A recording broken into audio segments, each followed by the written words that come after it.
வணக்கம், நான் உங்கள் வழக்கறிஞர் ஜார்ஜ் பிலிஜன். செக்ஷன் 34 ஆஃப் ஐபிசி இந்திய தண்டனை சட்டம் பிரிவு 34 பற்றி தான் இந்த வீடியோவில் பார்க்க போகிறோம்.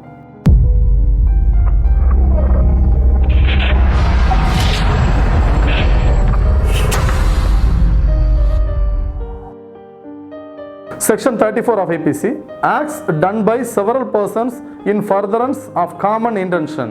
பொதுவான ஒரு எண்ணத்தை நிறைவேற்றும் பொருட்டு ஒரு செயலை ஒரு குற்றச் செயலை ஒரு நபர்கள் செய்கிறாங்க அப்படிங்கிறது தான் இந்த செக்ஷனில் மென்ஷன் பண்ணியிருக்காங்க. ஒன்றுக்கு மேற்பட்ட நபர்கள் கூட்டாக ஒரு குற்றச் செயலை செய்கிறாங்க.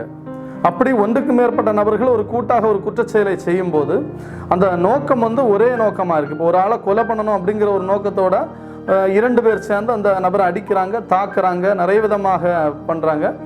அந்த ஒரு செயலுக்காக இருவரும் ஒரே முறையில், அதாவது இருவரும் ஒரே தண்டனை, கொலை குற்றத்திற்கான தண்டனையை அந்த இரண்டு நபர்களும் பெறுவார்கள் அப்படிங்கிற ஒரு விளக்கத்தை தான் இந்த செக்ஷனில் சொல்லியிருக்காங்க.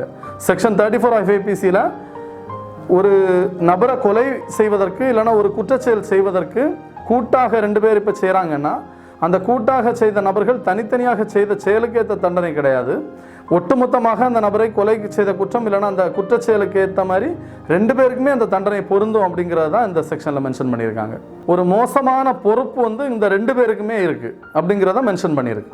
வீடியோ தொடர்ந்து பாருங்கள், வீடியோ முழுசாக பாருங்கள். ஐபிசி செக்ஷன் பற்றி நான் சொல்லக்கூடிய விளக்கத்தில் ஏதாவது உங்களுக்கு கமெண்ட்ஸ் இருந்ததுன்னா நீங்கள் கமெண்ட் பண்ணலாம். ஏதாவது சந்தேகங்கள் இருந்தாலும் நீங்கள் கமெண்ட் பண்ணலாம், கமெண்ட் பாக்ஸில் கமெண்ட் பண்ணலாம். உங்களுக்கான இப்போ சந்தேகங்கள் இல்லைன்னா நீங்கள் அதில் ஒரு சஜஷன் நீங்கள் சொன்னீங்கன்னா அதை கூட நீங்கள் கமெண்ட் பண்ணலாம். தொடர்ந்து வீடியோ பாருங்கள், வீடியோ முழுசாக பாருங்கள். நன்றி, வணக்கம்.